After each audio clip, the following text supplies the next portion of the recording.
To say my expectations of WrestleMania were exceeded would be an understatement. Heading into the event, many of us felt that the build to the event was dull. Their entire energy was spent on Roman and Brock, and other than that, there was a few matches, but the optimism wasn't there. With that said, the WrestleMania hype is a real thing. Unlike previous years, it wasn't until the day of the show I felt it, and man, oh man, did they deliver. Not a single match was underwhelming, at least for me. And it's not like I'm shilling for Charlotte and Ronda. It just delivered more than I expected it to. What is up, guys? Wrestling Premiere is here. Another year, another WrestleMania. I know it's full of surprises, twists and turns, and all of that. Whatever you expect from a WrestleMania, this event had it. The funniest part is the stupendous tagline. It's kind of stupid, but it kind of makes sense after watching the event, I feel like they delivered. They over-delivered, I should know. I thought it was going to be decent or something like that, but I didn't think it would be this good. Okay, enough talk. Let's get into it. The first match on the show is for the SmackDown Tag Team Championships. Rick Boogs and Shinsuke Nakamura challenged the Usos for the gold. Having this match open the show was odd because it didn't have the feeling of a WrestleMania opener, and if anything, it suited the pre-show. The build for the match was so forgettable, but at the same time, it felt as if there was a title change on the horizon. The action was just there, and as it was getting started, Boogs suffered an untimely injury and apparently tore his quad, which means he's going to be out for a while. It happened at the worst possible time, and apparently the finish in the match time changed, and the Usos retained. It was an underwhelming finish, but very understandable. Boogs is probably going to be out for a while, which leaves Nakamura without a partner, and I think they'll eventually have him and Roman face off because it's a match they never did yet in the title run. The Usos, on the other hand, don't have much competition on SmackDown. I'm over their run, and I just want to see them walking around without the titles. Problem is, nobody's there other than the Viking Raiders. As I had said, match. I didn't think Boogs' injury was legit, and it goes to show how talented the wrestlers were to make it seem natural. I have to give props there. The second match on the show is between Drew McIntyre and Happy Corbin. A match that truly belongs on WrestleMania SmackDown. For some reason, the feud was dragged out from January up until now.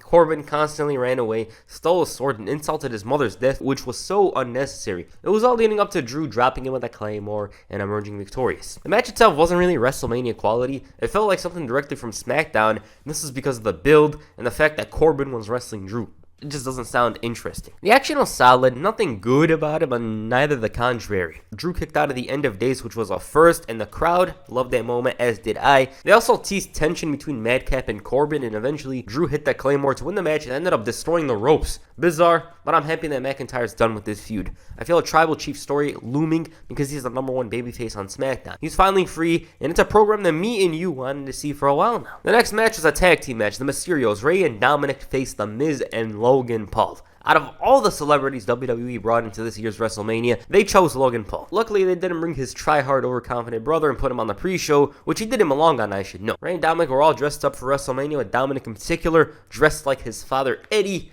looking like he's from the Los Gringos Locos. Logan Paul came out dressed like a bumblebee with an extremely rare Pokemon card. He was the biggest heel of the night, seriously. He knew a bunch of the basics, and because he's a natural heel, a lot of people dislike him outside of the ring, it worked in his favor. He turned the heat into fire, and he stared at the camera, did these facial expressions, and poor Dominic. He stepped it up in my opinion, but the real star of the match was Logan Paul. Anything Paul did, it incited a reaction, and that's all that matters. He hit the Three Amigos, went for the frog splash, and the fans wanted to kill him. The match was fun, flowed well, the crowd was into it, I was into it, and the satisfaction of seeing Logan Paul take a 619 wasn't priceless, but it was cool. The Miz ended up winning and pinning Rey before turning face, at least in my mind, by dropping Logan Paul with a skull-crushing finale. For me, it wasn't as shocking as Bad Bunny's last year because, Logan Paul was a D1 athlete. And that match was ridiculous, like a celebrity comes in and does all that. But this match showed that if Logan was serious, he could be a wrestler. It helps that he's already hated. The Miz, he's always a consummate professional. He lets those near him shine, and that's what they always use him for. The next year, they're probably bringing yet another celebrity to have him team up with him because The Miz is basically the A-lister of the WWE. Yeah, fun stuff. I don't have a bad thing to say about it. Gable Steveson was revealed as a Raw superstar, and I believe that super push is coming soon. The next match is for the Raw Women's Championship. Big time Becky Lynch defends the gold against Bianca Belair. The story that I didn't have hopes for. I'm not going to lie to you and say, oh, I saw it coming, I remember when Becky returned at SummerSlam last year and beat Bianca, it was confusing. Then she has this heel run, Bianca slowly being built up, and it finally happened. The build was one of my favorites from this event. They had a backstory and it was long term. People are like, oh, let it play out. And this time it actually played out for the best. Because if that SummerSlam loss never happened, this match wouldn't have been as intense as it was. But yeah, the feud had a backstory, some intensity, and an emphasis on Bianca's hair. Becky, though, got hers cut. And after Bianca was out for her, she wore the biggest smile. Why? Because she got a Hayley Williams-style haircut. It was so on brand for her to turn a weakness into a strength, and she had this grand introduction, stole Sasha Banks' entrance in 2015, and even then, Bianca with the John Cena WrestleMania 24 drumline entrance topped her. This match was already special, and the bell had yet to ring. It was by far the most dramatic match for me because of the doubts. What if Bianca fails to step up in the big time? What if they book her to lose? And it showed. She took a Becky bottom, as I like to call it. And I'm like, what in the SummerSlam 2021 is going on? That wasn't even it. The near falls in this match were so scary, the action was heated, and usually I don't care when somebody goes for a cover in their matches, but here, that's a different story because we've seen what happened at SummerSlam. The investment level for me was very high, and these two showed that the main event could have been theirs. You know, if they were given that spot, it would have been one of the best main events in recent years. Bianca had that neck injury being isolated, Becky was pulling out all the stops, and it was out of the realm to see her retain. You know, that's what makes this match so good. There was countless moments where Bianca looked like she was losing, especially that Becky bottom on the steps. You know, I believed it. Last time I felt like the match was over like that was when Roman Reigns faced Kevin Owens. There was also that moment where Becky hit her with the Molly go-around. And when Bianca lifted Becky, that crowd got up. I thought it's time she hit the KOD. 1, 2, 3. New champion. I'm hyped. The crowd is as well. And to me, this looks like John Cena at WrestleMania 23. At least for now. It looks like the second victory over a legend that elevates her to a different level. She beat Sasha, and now she's beating Becky. Tremendous match. I can't sell it enough, but to understand how much I enjoyed it, I thought it's match in the night. The story was about redemption. Belair started from the bottom again, and now she's here. Becky, I assume, will find herself in an unfortunate tailspin, leading to the return of the man. We'll see. But for now, she elevated Bianca, and for that, she deserves props. It was pretty good. Probably the best women's match in WrestleMania history. You know, I feel like it topped last year's. Last year's had that spectacle, grandness of a main event. And while this match didn't have that, it still had a huge vibe surrounding it, and the action was tremendous. The next match was between Seth Rollins and a mystery opponent. So in a nutshell, Rollins could have asked for a WrestleMania match. He would have gotten one in storyline because he's one of the most marketable and talented wrestlers on the roster. He didn't and had to constantly steal matches in an effort to find a spot. On the other side, the mystery opponent could have been a few choices. Goldberg. He goes in, drops Rollins, and wins the match. The Undertaker is self-explanatory. Shane McMahon was rumored to face him a few weeks ago as well. And then there's another guy. When Rollins came out, it looked like he raided Charlotte's closet. He had a choir entrance, everything's hype, and then the lights go out. Pyro, that alone spoils it. I mean, why would they have that much pyro for Shane McMahon and The Undertaker? Then you hear wrestling has more than one royal family. That was hyped. The thing is, this return was unfathomable only 2 months ago. Cody Rhodes in the WWE, what the hell? Cody was out here wrestling Sammy Guevara in a ridiculous ladder match. He cuts this bizarre promo, and nobody thought he was gone. It felt like it was a part of his story, and we all know his jabs and beliefs over the last couple of years towards WWE. So when he came out, his attire, his logo, his music, all looked so out of place. It's like placing SpongeBob and Family Guy or something. That's a stretch, but I hope you get what I mean. And I'll never be able to sell you on the moment unless you watched it live, because it was the most surreal thing, and this is despite the fact that everybody and their mom knew. Presentation is key, and it showed with Cody coming in like he's in Daly's place or something, you know? Like, everything was there. Whatever you saw with AEW Cody Rhodes, you saw it here. That's basically what I'm trying to say. The match itself was very nice, and it's not all pleasant because Rhodes was kind of awkward. This was in the beginning, but as time went on, you didn't even remember that. He integrated properly and gave us a classic, a match that's befitting of WrestleMania. There was cool moments in abundance, such as the pedigree, Rhodes becoming Stardust for a moment, and of course when he emulated his father. Seth brought it as well and made Rhodes look like $1 million, and the man is low-key underappreciated. I'm not saying, oh, he's underrated. Hell no, because Seth Rollins is like one of the top 3 wrestlers in WWE. But like recently, he's been on a roll in ring, and nobody seems to mention that. The result was cool as Cody came in looking like a huge star, beating Seth clean at WrestleMania. I mean, we all know Cesaro did that last year, but that's a different story. The fans certainly love him, and we'll see. I hope they just present him well and go from there. The commentary made him seem like a big deal. The crowd went wild for him. And as for the match, watch. It's great. The thing is, it clearly wasn't going to top his debut, but it holds its own. It had a lot of drama. The result wasn't obvious for me. There was doubt. That's what I love. I don't like when the matches are obvious.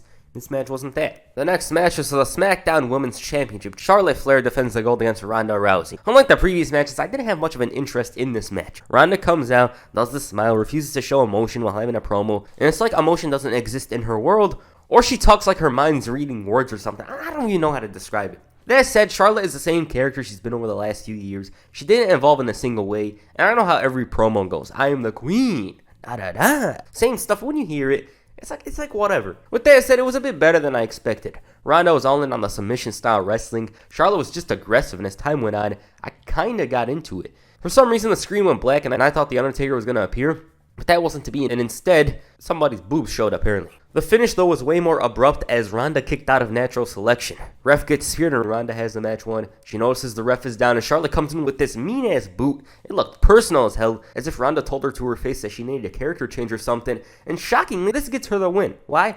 I don't know, but the match was done. It was no terrible stuff, but it wasn't a match that I remember much from. Like, when I think about it right now, I don't really remember much. I just remember the screen went black, the boot, And the end result, that's it. That's literally all I remember. Charlotte retaining caught me off guard because she's held the title ever since SummerSlam technically, and WrestleMania was a great occasion to end it. I assume Ronda will win it sooner rather than later, and Charlotte will become 14-time champion by the end of the year because it's the usual. And the main events. Kevin Owens hosted the KO show with his guest being Stone Cold Steve Austin. Throughout the build, Kevin Owens was calling out Austin. Sometimes it was for an interview, and the other times it was for a fight. Nobody knew exactly, and it was kind of weird. It was heavily implied that this was going to be a match, but luckily they didn't outright say it because the moment itself was, special.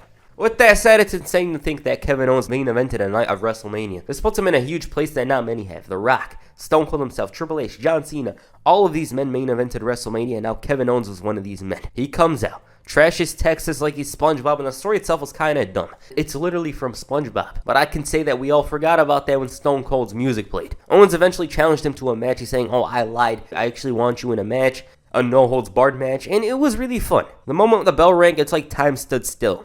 I'm thinking to myself, what the hell? Stone Cold's in a match after 19 years? It was bizarre. Austin actually took some ridiculous bumps. He was thrown into the post, which felt rough. The suplexes were something else, and on the other side, he delivered a Texas-sized can of whoop-ass. Austin was clearly limited, but the fact that the bell rang and he was in the ring, not as a referee, but as a wrestler, makes his match good automatically. As long as it wasn't no Goldberg-Undertaker, this was going to be iconic, and even then, he went far and beyond. Constant beer drinking, rough strikes. Oh, that didn't need to happen, but it did, and it was awesome. I'm not gonna lie to you guys. I remember one time on a live stream, I was like, I didn't really think they should do this, but they did it, and I'm satisfied. Owens caught him with a stunner at one point, but then when Austin hit the Stone Cold Stunner, he won the match, ending his career in Dallas. He started his career in the same city, and now on his own terms, ends it in the same place. Owens gets taken away, which I thought was goofy, and as for Austin, he's still massively over because he's Stone Cold. And it shows that if Austin is over in 2022, he was clearly on a whole other level in popularity back in 1999. Afterwards, he stunned Byron Saxton, and this man sold it like he's falling off a cloud, and I know Owens is on a cloud with excitement over this.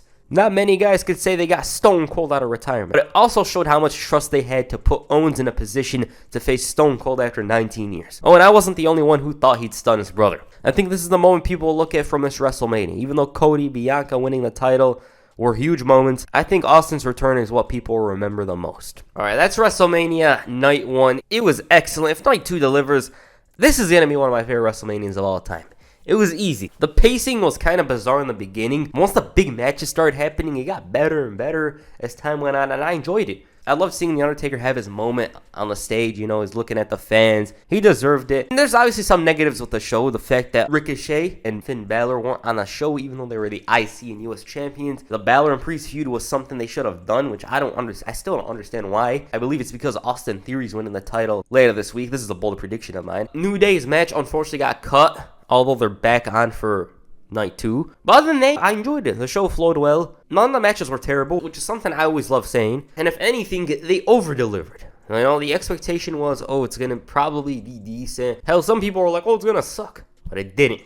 It didn't, and that's all that matters. Most iconic moment from the show is going to be Stone Cold's return, as I said. Cody returning was great. Bianca winning the title was amazing. But Austin's return, that's the one people are going to talk about years from now. My favorite match of the night was clearly Becky and Bianca. Cody and Seth was very, very close. But that story that they had been building since SummerSlam was just too much, you know. I just couldn't say Cody and Seth was my favorite. Night 2 has got a lot to do if they're going to surpass it. They got some cool matches in there. You know, Edge and AJ Styles, the main event. I still think Night 1's going to be better. In order for Night 2 to deliver, it relies on Edge and AJ Styles and the main events. If those two deliver and the others are decent and whatever, it'll hold its own. So yeah. Alright, what you guys think of WrestleMania Night 1? Please comment down below. And that's it for this video. Make sure you hit the KOD on the like button and perhaps the stunner on the subscribe button. Peace. I'm out.